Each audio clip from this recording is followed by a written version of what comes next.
You are listening to Zen and the Art of Triathlon.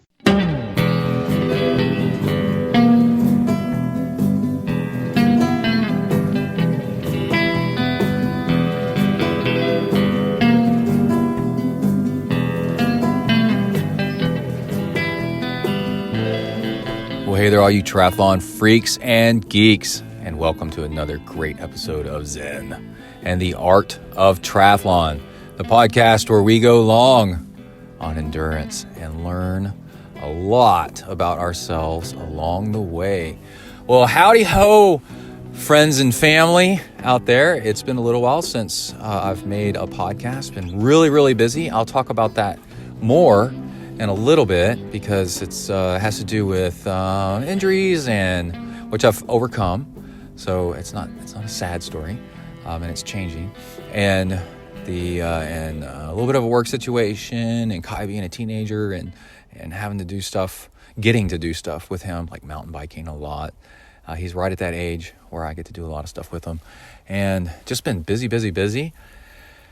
And yeah, so we're back. I've actually recorded like 3 shows, I think, and then never finished them. You can record a podcast, but then actually publishing it is a lot of work sometimes, especially for ZenTri, because I have to stitch stuff together. And yeah, so we'll get to that. And also the gist of this podcast is it's the end of the year, it's 2019, and I'm going to name off I think it's about 6 items, maybe 7, that are the Zen training items, tools, methods of the year. And the reason that they qualify as Zen is that they are simple, they require an easy change, and they are majorly effective. And also, they simplify your life. I always look for stuff like one little change, one addition. This one addition removes 3 other things. They allow you to cut, but you have to get rid of something. You have to do the action of cutting first. So one step backward makes 3 steps forward with these items, and that's why they're on the list. And I can't wait to bring those to you. I've got that all recorded already. I thought it's a great way to start the show with a little bit of tech or triathlon news, because I love that stuff. And the biggest 2 items at the top of my list are, one, if you're training indoors or you just want something to watch, there is cyclocross videos now on a regular basis on YouTube that are fantastic. And it's the whole races. It's pro female, and they race just under an hour, and pro male, and they race just at an hour or above an hour on these crazy cyclocross courses, usually in Europe, which they're just brutal, and it's so much fun. I've seen people fall on the ground and cry. Pros. The level, there's some guys, for example, in cyclocross that are in the, there's 2 I can think of that are also in the Tour de France. So we are talking crazy elite level fun. There's good commentary. And the way you find it is it's on GCN Racing. So GCN is Global Cycling Network. GCN Racing has a YouTube channel, and they post all these races. And the way to actually watch it is you go to the GCN's channel and look, change at the top on YouTube, change it from whatever the default is, I can't remember, but like most popular or something like that, and change it to most recent, and then filter it, if you want, by greater than 20 hours. What you're looking for, 20 minutes. What you're looking for is stuff that is longer. The actual races are like 2.5 hours sometimes, anywhere between an hour and a half to 2.5 hours, depending on the race. And that's what you're looking for. If it's like a 4 or 5 minute thing, it's just a highlight reel, which is fine, but the stuff is crazy good. You never know what's going to happen. It makes time fly by, especially on the trainer or on the treadmill. And it's in English. A lot of times, if you find cyclocross videos online, they're in German or French or Dutch or something like that. And unless you have subtitles on, it's hard to follow if you're a English speaker only. And that's really good stuff. So go check that out. And then also, I have been a user of AirPods, and the stuff is legit. AirPods Pro is what I mean. The new AirPods that have noise canceling. And I'm going to go, it's on my list, and I'm going to go on about it on my top tech items of the year, top Zen items. But mainly the reason why is that they're sweatproof. They just work, period. And also the noise cancellation mode is fantastic because you're in a training room, for example, or you're at work, and in a training room you have fans going, and this will deaden all that racket banging on the treadmill as you run. And then at work, you can block out coworkers. But instead of wearing big over-the-ear headphones, those are the type that usually have noise cancellation in them. These just fit right in your ear. And also, they have noise pass-through mode, which is the opposite of noise cancellation. They take the surrounding noise and pump it through the headphones, and I call that traffic mode or yes dear mode. So you can hear others telling you what's up. Okay, so those are two cool new tech things. I got some really neat ones in the rest of the list. Real quick, let's cover, before we get to the list, I haven't put out a show recently. I haven't finished putting out a show recently, I should say, because I was so injured for the past 3 years. I've been trying to get over this foot injury, and I was starting to get out of that hole, and it was working, and so I decided to buckle down and really focus on that and not get too distracted with making shows. I would record podcasts, but I would never really finish it because there was a lot going on in life. And last week or 2 weeks ago, I can't really remember, but yeah, it's about a week and a half ago. So I finished up a training week, and I had trained 19 hours, and I had no pain in my feet from plantar fasciitis, and that included 40 miles of running and no pain in my feet from plantar fasciitis and no mad calf. And so as this has been getting better, my mood has been lifting and lifting and lifting, and I've been happier and happier, and just things are looking up, and I can tell how happy I am training and doing stuff at work and all that.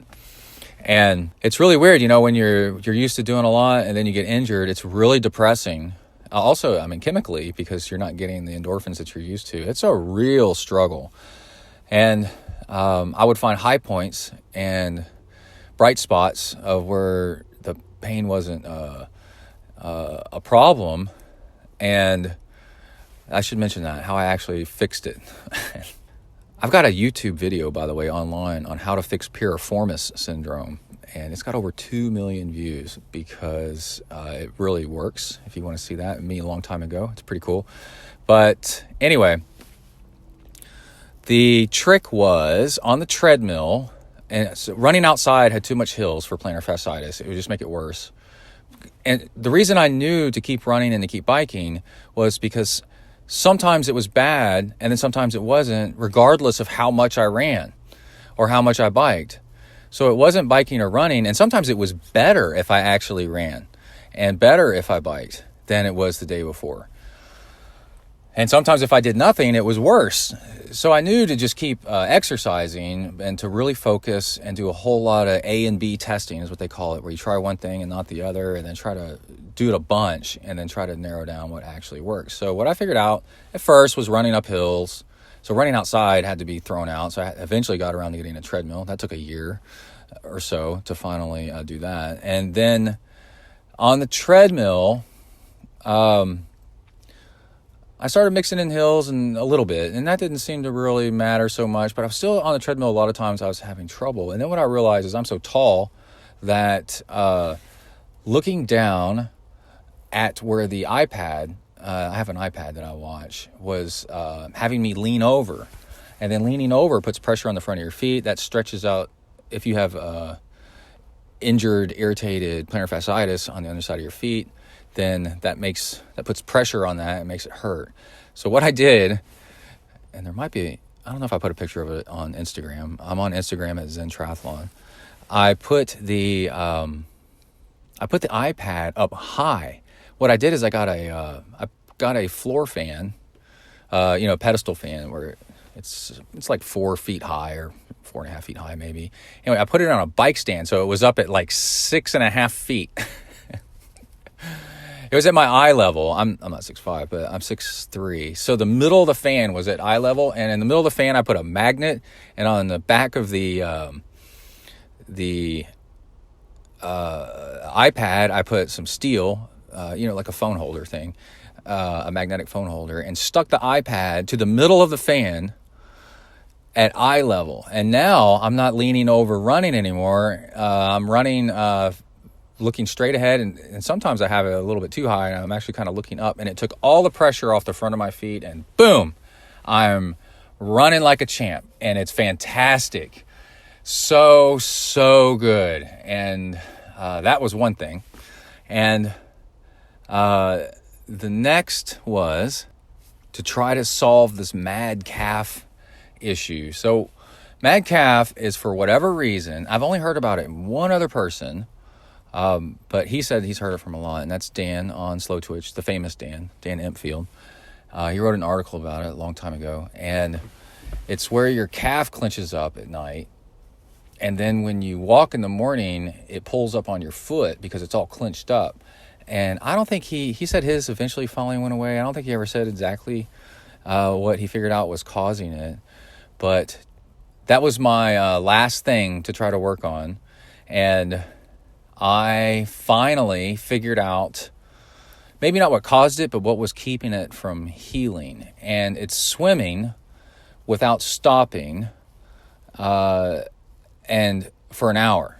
So what that does is that if you swim for a long time, well, you're pointing your feet back. You tighten your calves a little bit to point your feet back. So because it was already injured, normally this wouldn't bother somebody. It never bothered me for years. But then I did something apparently where I strained my calf, and then clenching my calf to point my toes back was, I would notice at the end of a swim that my calf would feel kind of tight and would kind of hurt.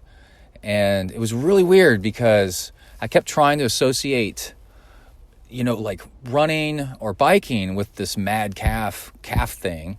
And sometimes it did, sometimes it didn't, but really I was looking at the wrong thing. So that made it another year of like trying to figure out what was the relationship here. And by the way, I'm telling you all this, so if you know somebody or this ever happens to you, that this is how you figure these things out.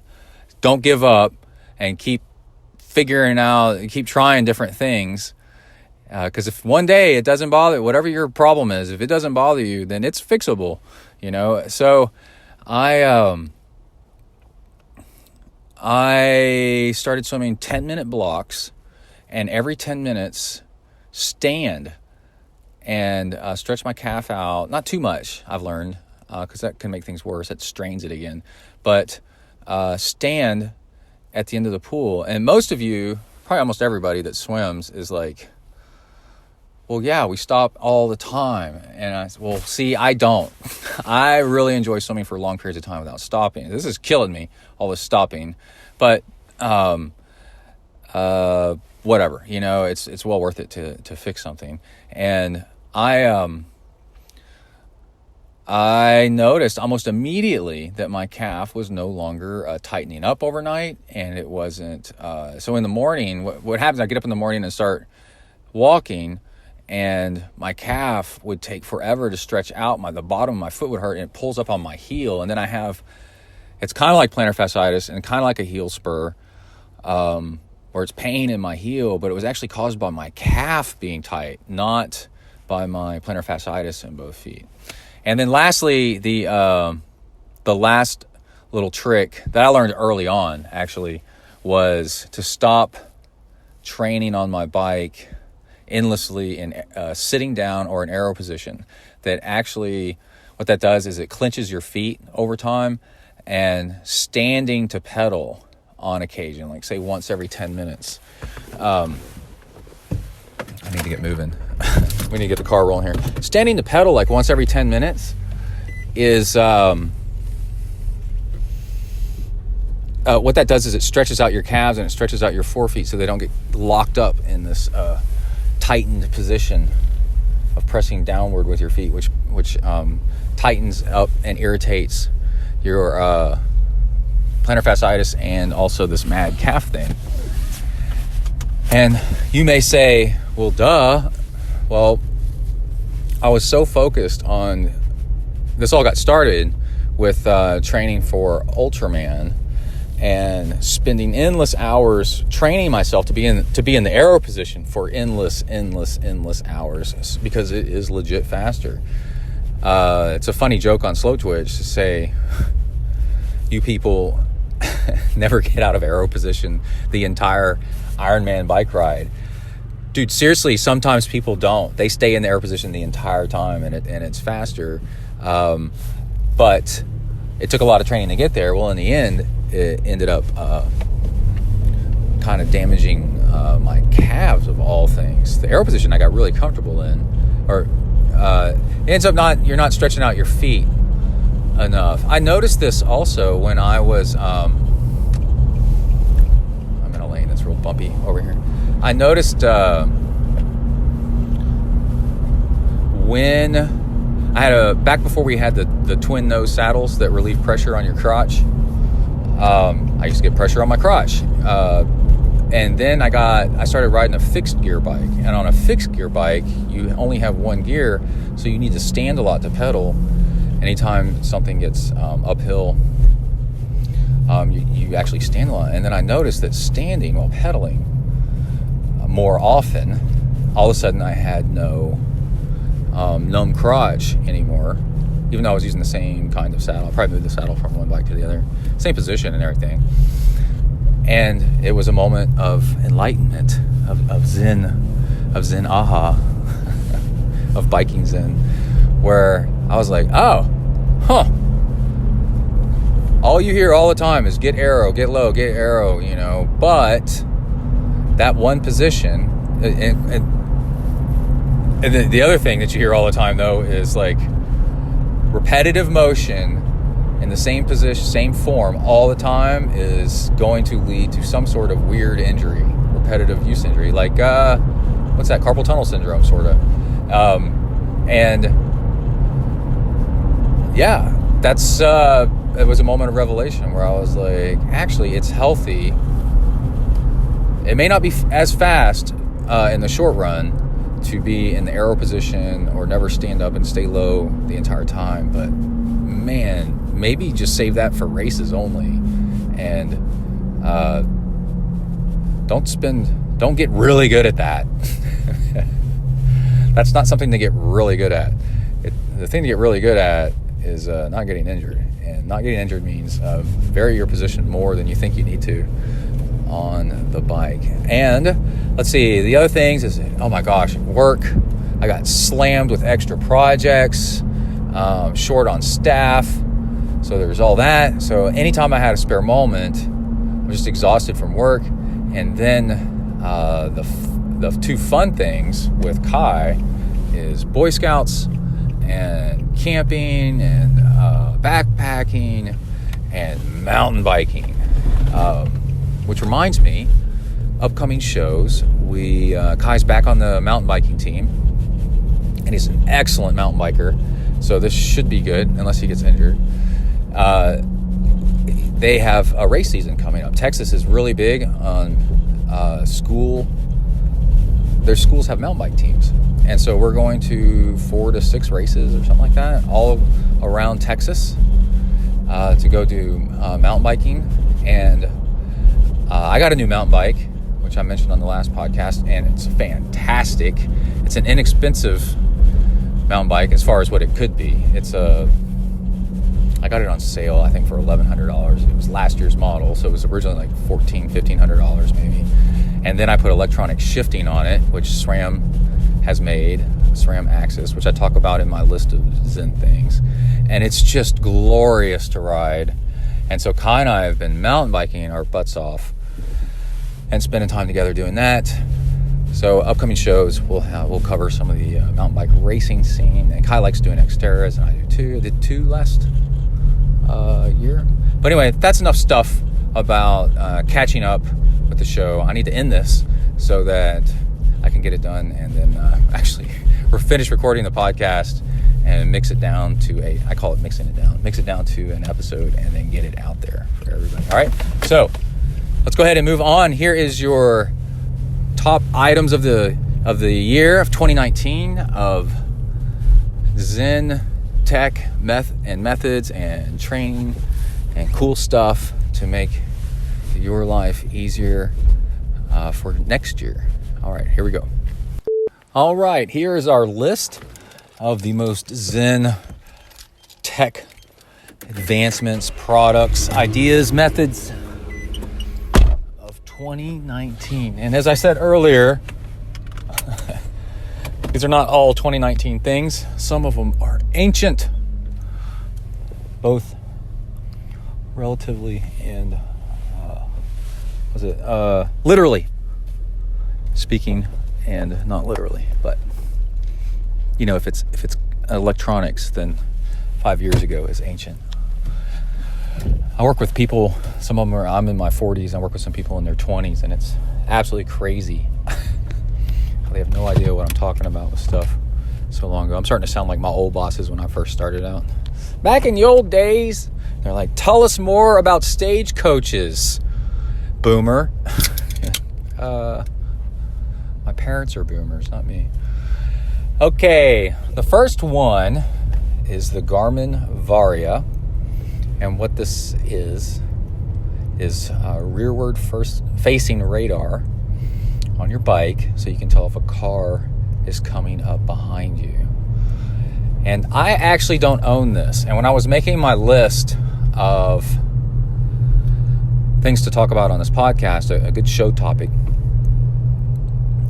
and that came up in my mind. This is some really great tech.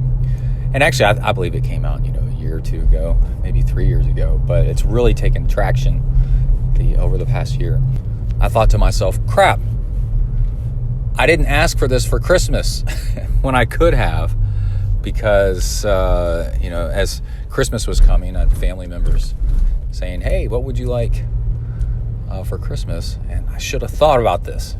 Actually, I did get a $50 gift certificate to the local bike shop, so maybe I could use it towards that.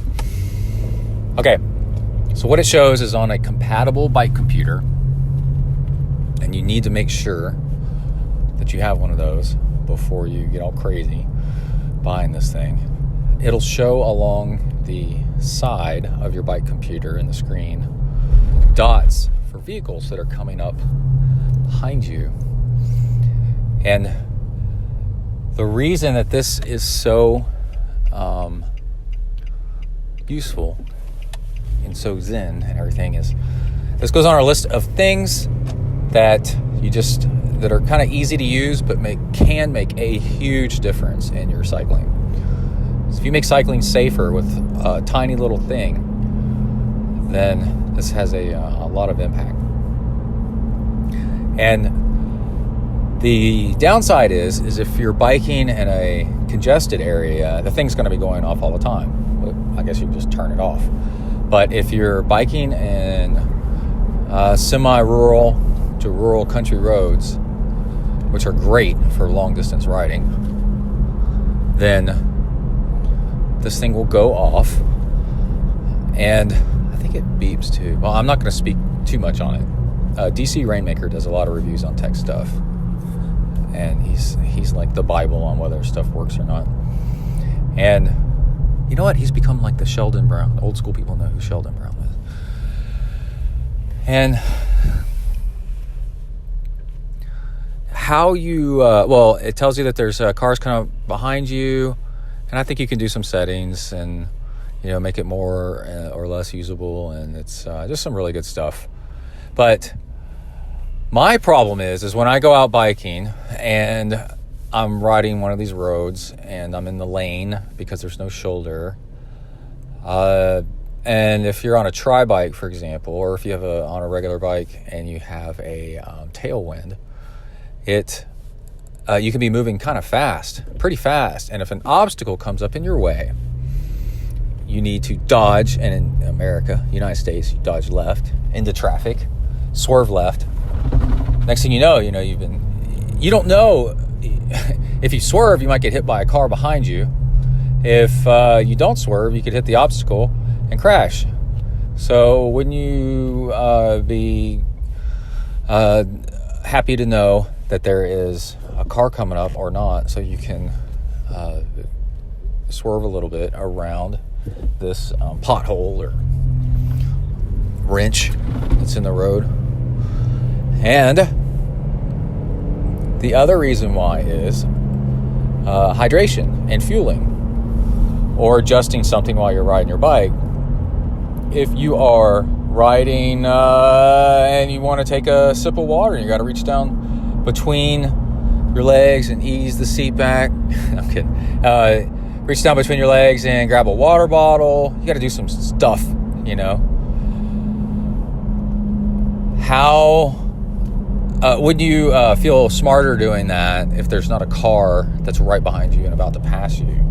You can just wait a second, and then you can reach for a bottle safely and keep both hands on the handlebars. It's absolutely a wonderful device. I haven't bought it yet because I have, like I said, I've been kind of waiting to see how it pans out. Now, how do you know it's a good product? A good product is when you start hearing from other people, and psychologists say it takes 3 times to hear from other people that they like it. So that's half of it. But the other half is if they would buy it again immediately if they lost it, or if it got broken or stolen, or would they hesitate on going out without it? It turns out it's that great. And I've heard 3 people say such a thing, that they would not ride without it. It's such a game changer. So, boom, right there. Good stuff. Okay, next on my list is the Apple AirPods. And it doesn't necessarily have to be the AirPods. There's AirPods and then AirPods Pro. So both the AirPods and AirPods Pro are very much sweat resistant. I used to sweat to death headphones that said they were sweat resistant. Why do I keep doing that? Like Jaybirds back then. I've been on AirPods for a few years now, so I can't really speak towards Jaybirds now. But, so that's the first thing you're looking for. Wireless headphones that are definitely sweat resistant. And the AirPods and AirPods Pro are definitely sweat resistant. And then the next thing about them that is so great is the sound deadening, the noise cancellation feature, which I've got to say is pretty great. So again, any headphones that have these, I would recommend. But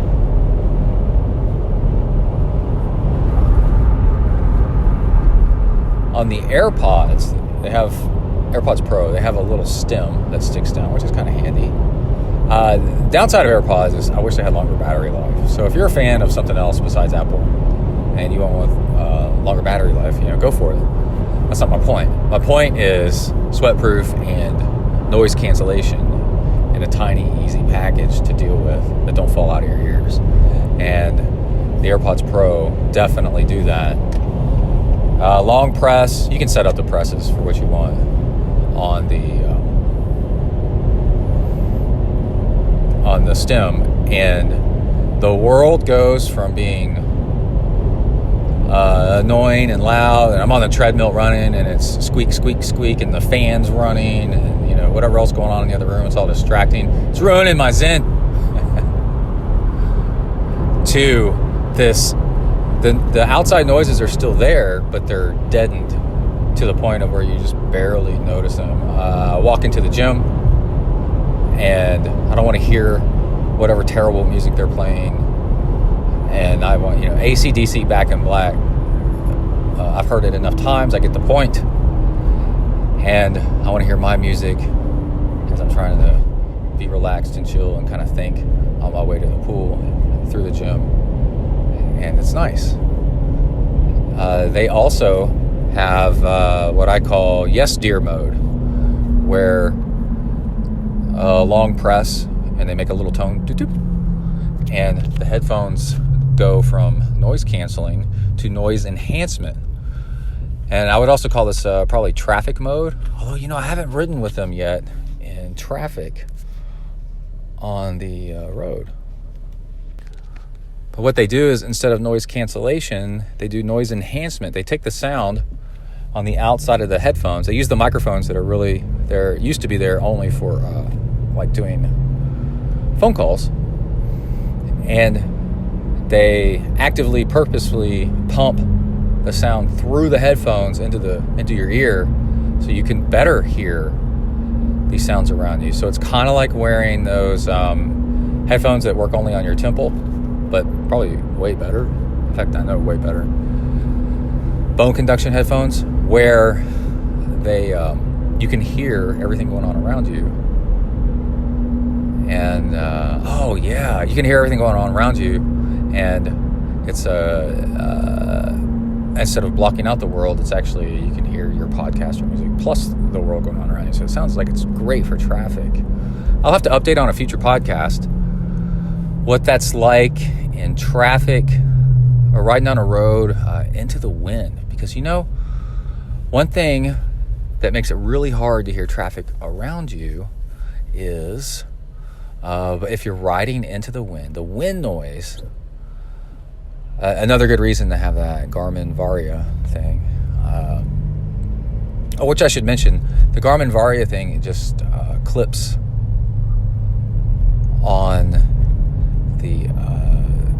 on your seat post behind you.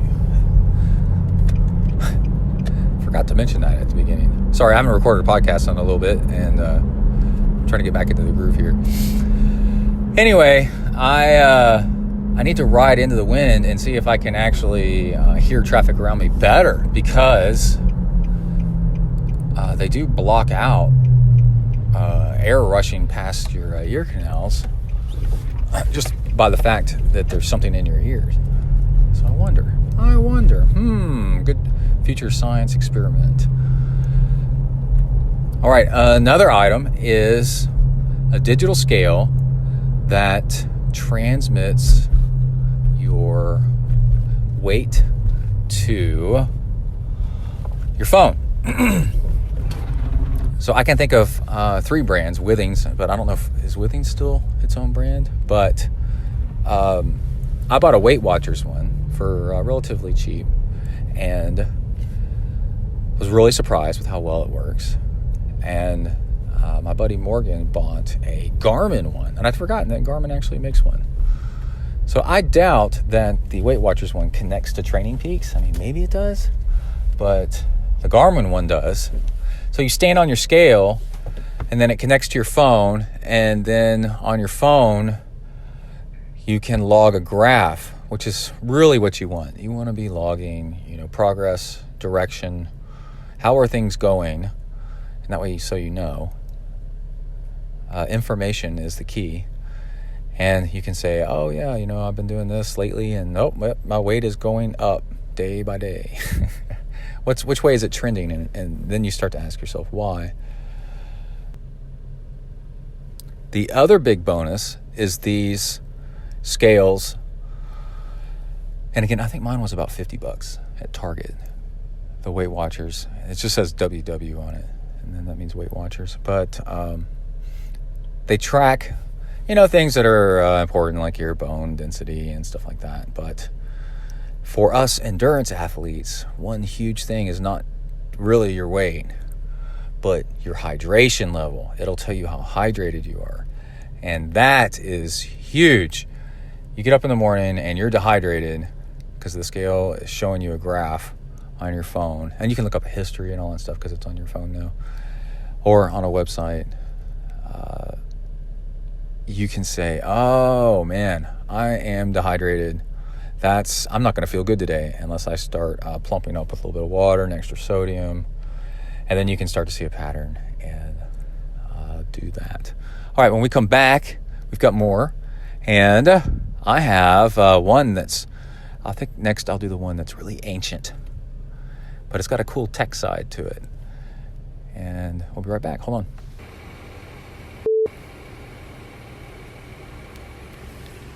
All right, sports fans. I wonder if that's what my granddad used to say. I am on my way to W to the ERK. I've got AirPods in my ears that I'm pulling out. I've got a Stages power meter visor that I just took off. I don't know what that's about. Got a towel behind me from the SOS triathlon. One of the most awesome triathlons ever. I managed to do it twice. It's very epic. It's like the Norseman or something, but a half distance. Upstate New York. A friend told me that he saw a bear. A friend that's a pro triathlete came up behind me. He was out on the course in the mountains, in the woods for no reason. And he said, did you see the bear that was behind you? And I was like, no. Dang it, I missed it. I wanted to see it. And let's see, we are going to talk about, what do we got? Oh, the ancient, I don't know how ancient it is. I don't know how far back maple syrup farming goes, where you tap maple trees to create maple syrup. But you might have heard me talk about maple syrup before, and also if you're really into nutrition stuff, you might, and endurance sports, triathlon, and cycling, you might have heard about using maple syrup. There's a guy who actually has become very relevant lately. What is that? There's some kind of squeaks on. Oh, we heard hoot owls last night outside our house. I had Kai and Emily come out and listen. Kai, after a minute's like, oh, that's cool, whatever. And Emily and I were like, oh, this is so neat. They were calling to each other. I guess they're barn owls. Call them hoot owls. Anyway, the maple syrup thing, there's a ex-professional cyclist that I guess he retired from the European Grand Tours and stuff like that. I can't remember his name off the top of my head, but he started making gels from maple syrup. And so they did some interviews with him, and he got this 15 minutes of fame. You know, why is this stuff really good? And also, at the same time, I heard on another podcast, a nutritionist that does endurance stuff talked about maple syrup being a really good, simple sugar. And because your body digests it slightly different than like high fructose corn syrup and sucrose. And God, I think I'm hearing things like somebody's honking at me or something. Anyway,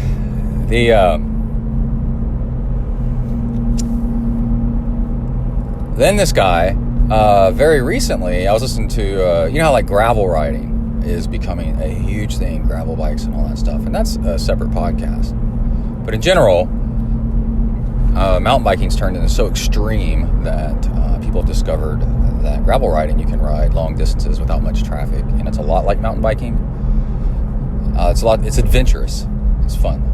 And so this guy, Dirty Kansas is a 200-mile gravel ride race in Kansas that's become hugely popular. And he won it this year. And he won it at the last minute. He said he wasn't even sure about it. It was a last minute thing. Somebody like gave him the bars or whatever. He put aero bars on his bike, like clip-on aero bars. And that caused controversy, you know, because is that appropriate? You know, this is supposed to be chill. It's like, well, it's chill, but also this is a race. It reminds me of Greg LeMond. Look up that story. And he won, And turns out that I think this is true. I've heard this one time somewhere recently.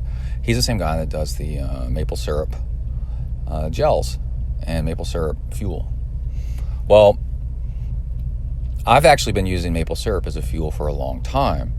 And the tech side of this, you're like, well, what's this is supposed to be your Zen best tech of the year and most simple best tech.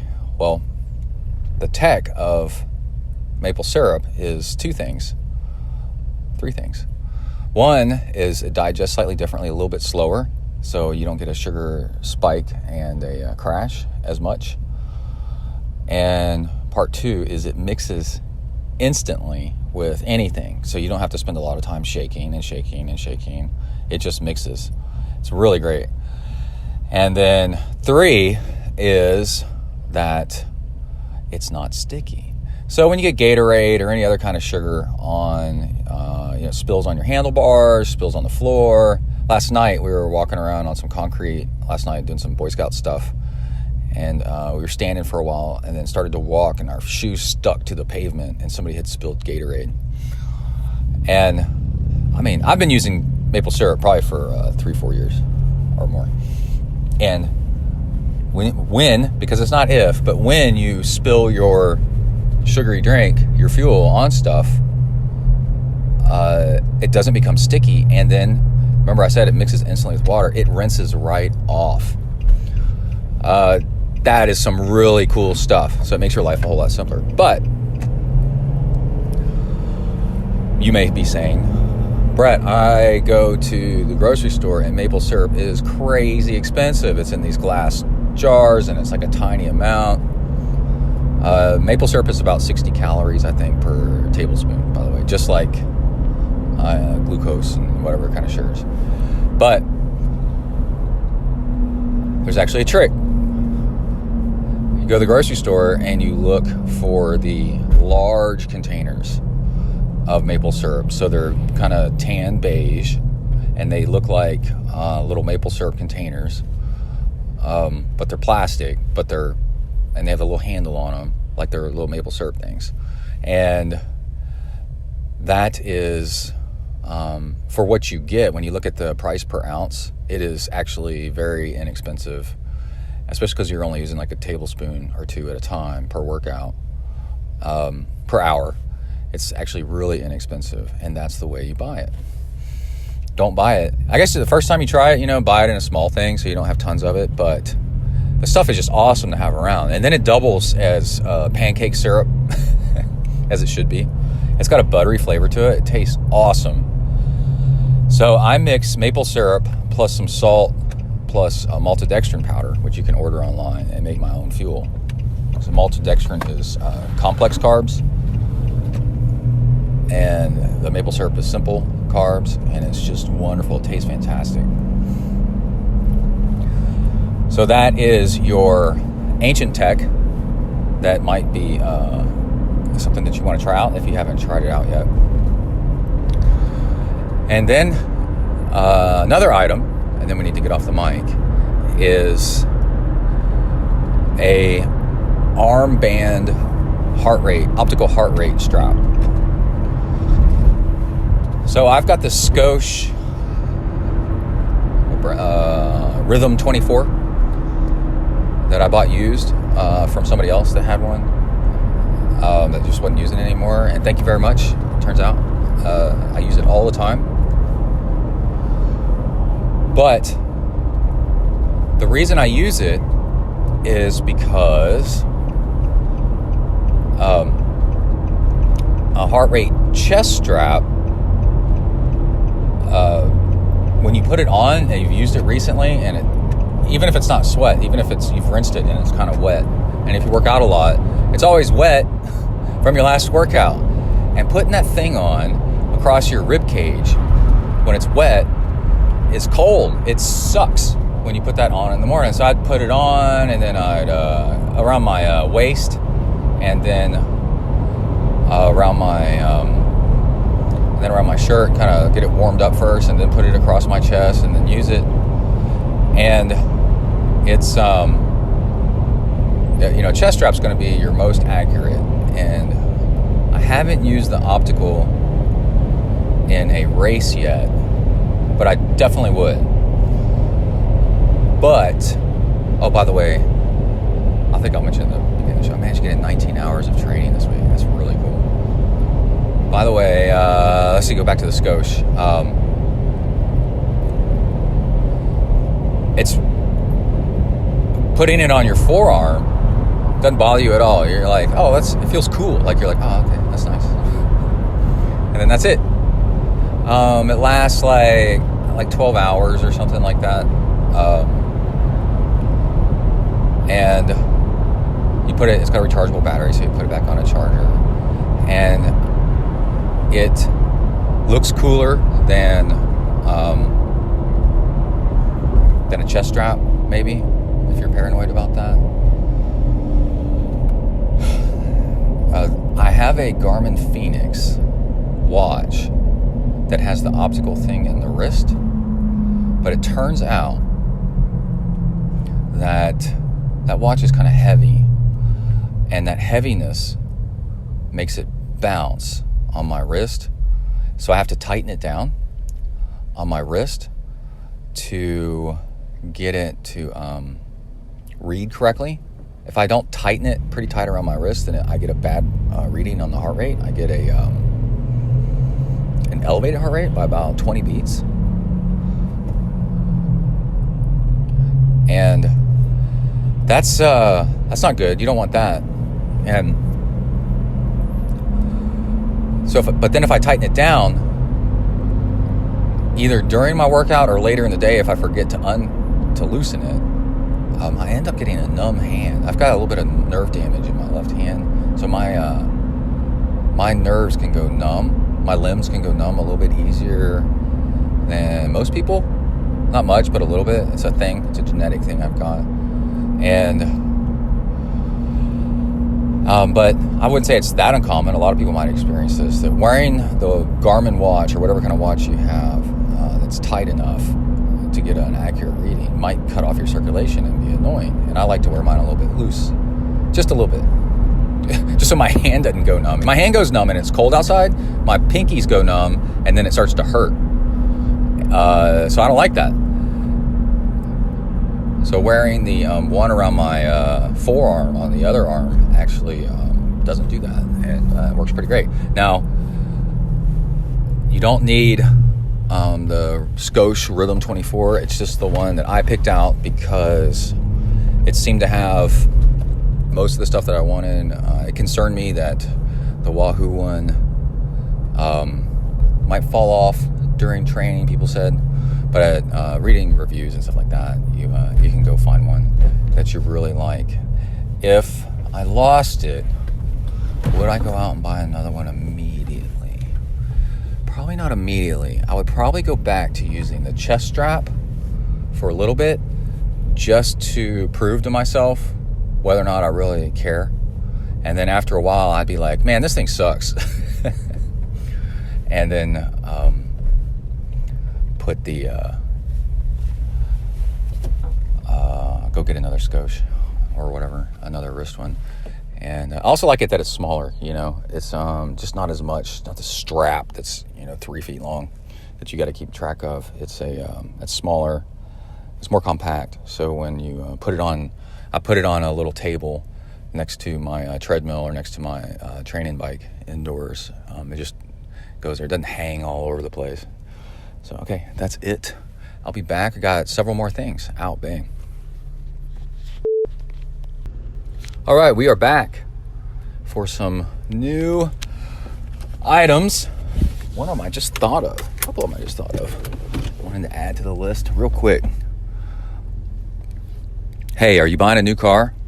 What's it going to take for me to put you in this car? Remember the Jerky Boys? If you want me to sell a tank, I can sell a freaking tank.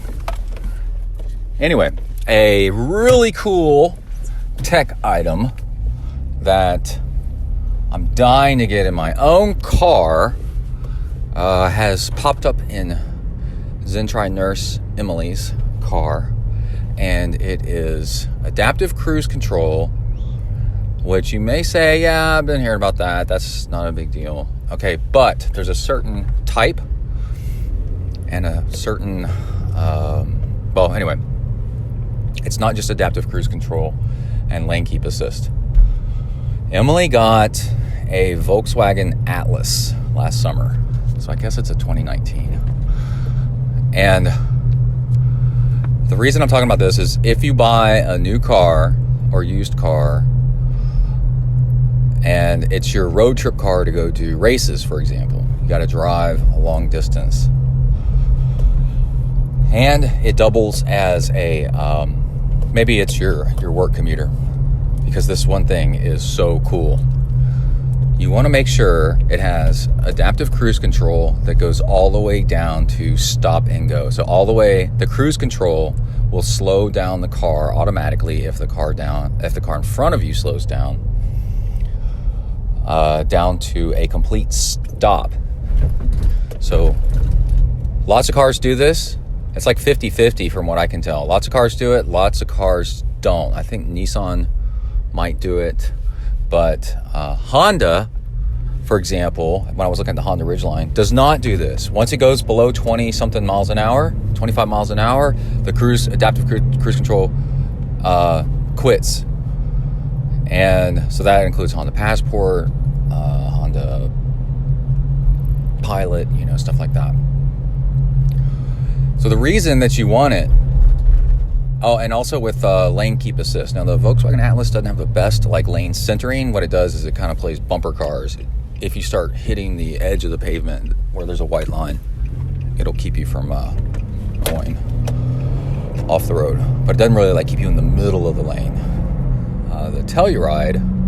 The Kia Telluride kept you in the middle of the lane, but I don't remember if it goes all the way down to 0 miles per hour. But driving in Emily's Volkswagen Atlas is such, which I'm not in right now, which I'm upset about, is such a pleasant experience because you put it on this adaptive cruise control and it slows down the car. You can set it for whatever speed. You could set it for 100 miles an hour, which you shouldn't do. And if the car in front of you is doing 40 miles an hour, your car does 40 miles an hour. And you can set how close on a scale of 1 to 5 you want it to get to the cars in front of you. So then the cool thing is certain car models will, if the car in front of you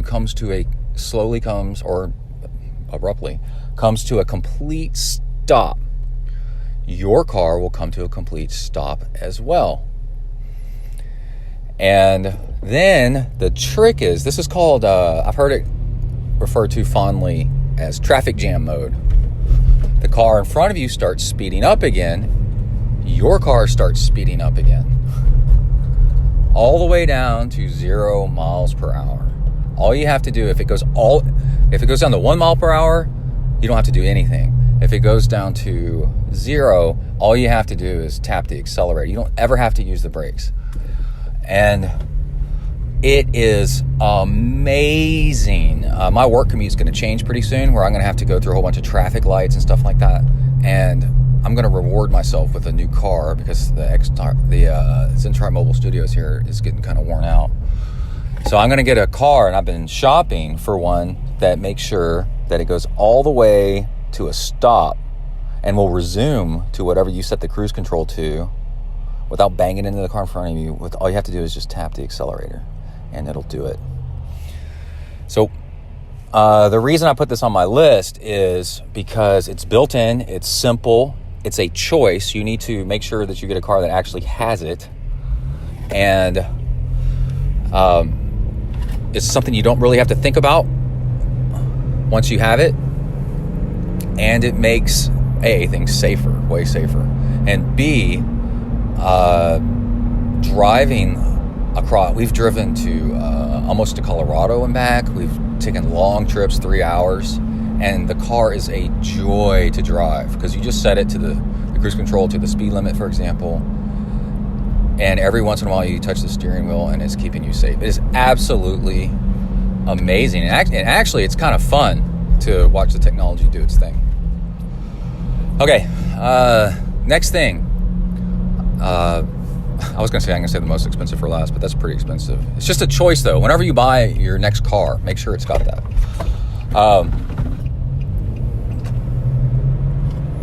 YouTube Premium, or whatever they call it. I think at first they called it Red for whatever reason. But whatever it's called, it's a subscription. You're paying for YouTube, and I forgot what it is. It's $5 a month, $10 a month. And there's a whole bunch of reasons why, you get this, whatever movies and whatever, I don't know, all that stuff. That's not why I got it. Why I got it is YouTube videos will continue to play on your mobile device if you have this, even if you close the screen. So, without the paid version, if your screen closes, or you close your screen, turn it off to screen lock, the video stops playing. And you're like, well, okay, who cares, right? What I've discovered is, here's your Zen part, is there are wonderful music channels that play down-tempo music live. So they're endless for not just hours on end, but beyond hours on end. And it is like chill hop is so it's like hip hop, so it's got a good beat, but it's kind of slow and relaxed, no words.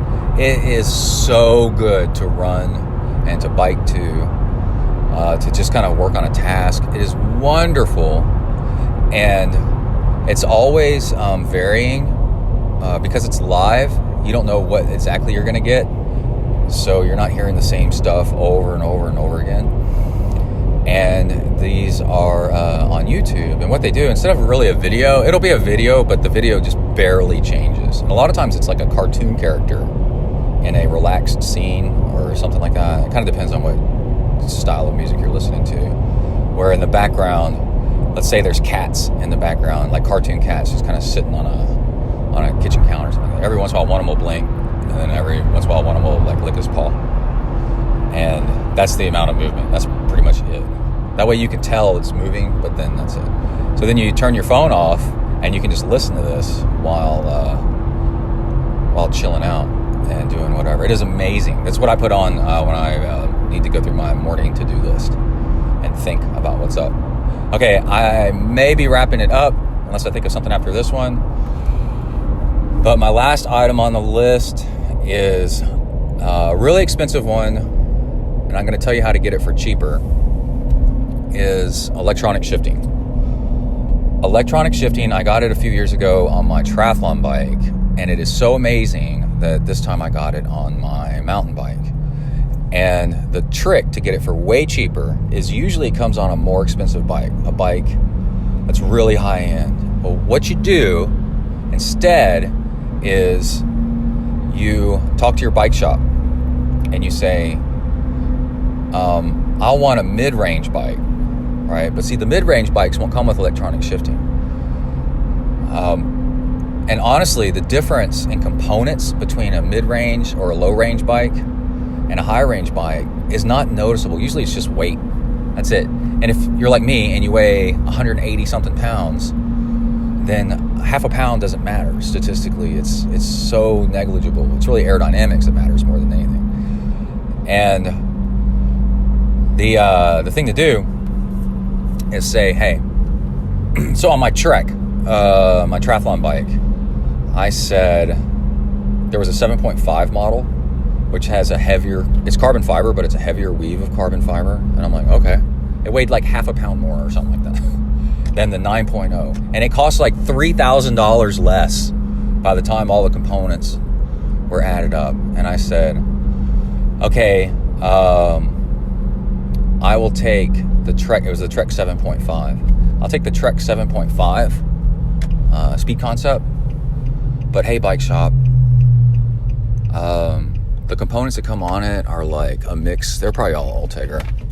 It might have been 105. But anyway, can you, when the bike shows up, can you take that off? You keep it. I don't care. I don't want it. You keep it to sell.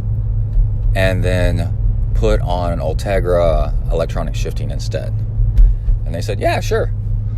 We have to charge you for or you could buy electronic shifting if you can find it, but you put it on the bike, or we'll put it on the bike.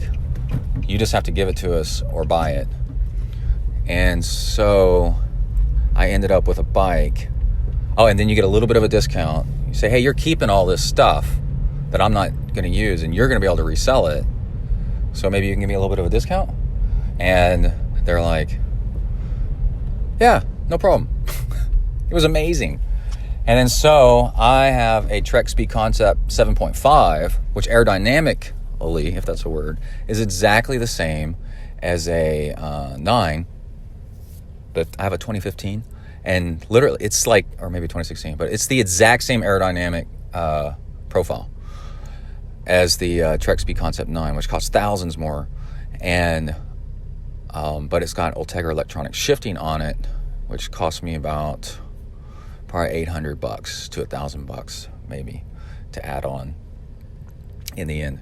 Now, electronic shifting on a tri-bike is awesome because now you can shift with your hands on the bullhorns, on the outboard bars where your brakes are, which is awesome for climbing, for going into turns. You can come out of a turn and be in the right gear. It's so much safer and better. And then you never have to maintain your drivetrain as far as shifting. Like you don't have cables that stretch and what's the thing? You don't have cables that stretch and they get gunked up, and then the shifting gets hard and eventually cables break. You will need to charge your battery, and the saying goes, you will forget to charge your battery exactly one time, and that experience will be so miserable you will never forget again. And that's what happened to me. I forgot, and then I was out in the heat in the summer in July here in Texas, and I was trying to figure out what was going on with my bike, looking at it, see if there's a way to do anything, and I set my helmet down, and I'm dying in sweat, I'm exhausted, and then I put my helmet back on, and it turns out I had put my helmet in a mound of fire ants. So now I was getting bitten all over my head and face with fire ants, banging myself in the head, and I called Emily and said, Emily, please come pick me up. I can't take it anymore. And then I put a recurring task on my to-do list to charge my bike battery once a month, no matter what. And that was the end of that. So lately, when I got my new mountain bike just a few months ago, I was like, I'm going to do this exact same thing. So the Orbea, what is it? Do I have an Alba? Orbea, that's Jessica Alba.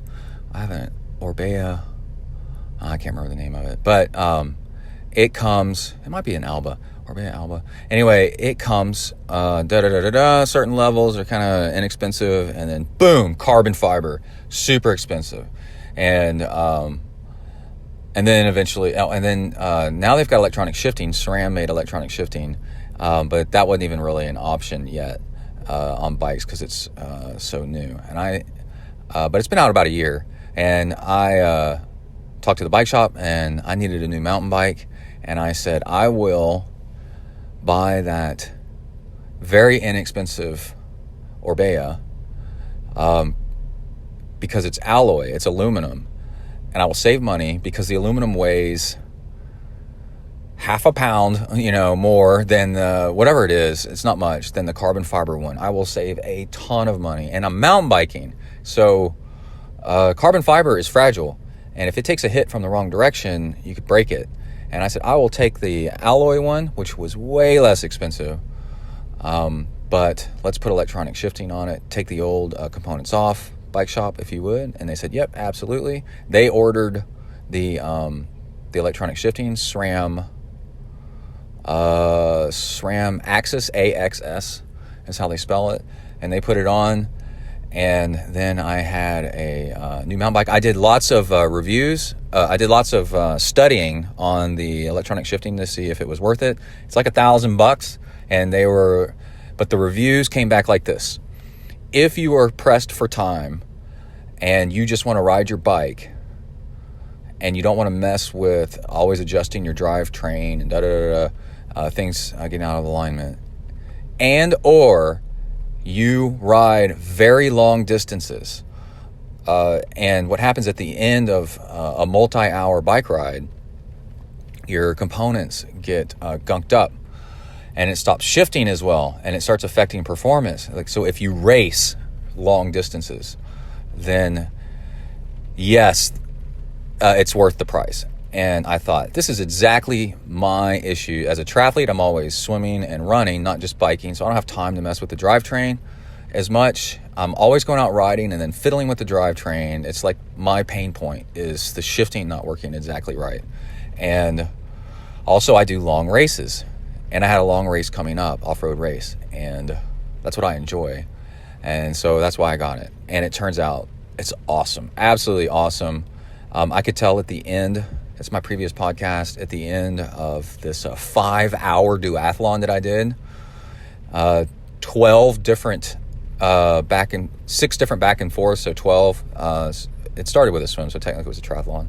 But towards the end, my shifting was still right on, and I started gaining and then passed the other riders, because I could shift anywhere I wanted, anytime, with no effort, really quickly, with speed, and be in the right gear at the right time. And in mountain biking, that's crucial. And at the end, I had the fastest overall bike split. I did not have the fast overall race because I'm not as good a runner as some of the other guys. I got passed on the run. But I looked at the bike splits, and I was gaining and holding or passing cyclists on the bike as the race wore on into 5 hours.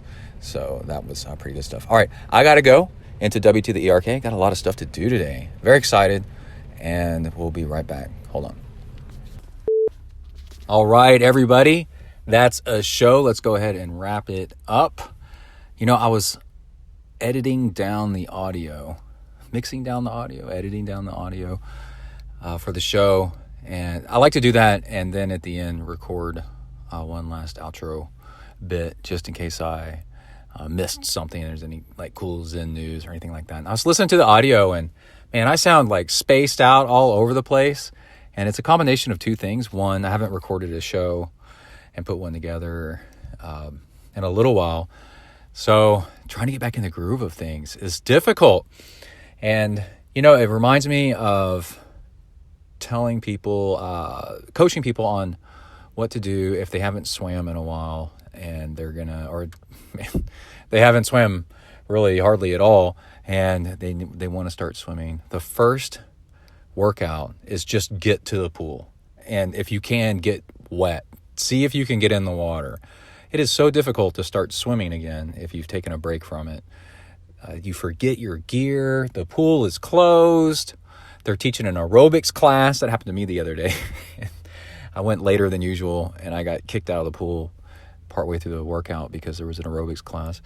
And it's just constant frustrations. And but just getting one workout, one swim, showing up one time is monumental, and it makes all the difference. And then it's so much easier after that. And this kind of reminded me of that, where just crank out a show. It doesn't really matter, you know, how it sounds. Just try to get one out, and then you can get back into the groove and start from there. So I've done that.